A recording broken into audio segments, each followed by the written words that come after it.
లేకపోతే మొక్కజొన్న, లేకపోతే యాసంగిలో కందులు కూడా వేసినారు మన రైతు.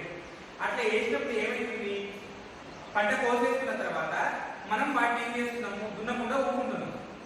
అది ఎప్పుడు దున్నుతున్నాము అంటే మళ్ళా జూన్ జూలైలో వానలు పడినప్పుడు, అంటే మొదటి వానలు ఎప్పుడైతే పడతాయో అప్పుడు దున్నుతున్నాము. అట్లా దున్నడం వల్ల ఏమవుతుంది, అట్లా ఎందుకు దున్నుకోకూడదు అనే విషయాన్ని చెప్తున్నాను. ఫస్ట్ ఏం చేయాలంటే యాసల పంట అయిపోతే ఖచ్చితంగా మనం వేసవి లోతులు చేయాలి.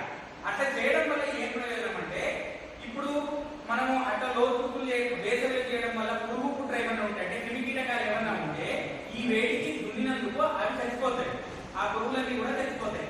అందుకు వేసవి లోతులు చేసుకోవాలని చెప్తాం. మళ్ళీ ఏం చేయాలి,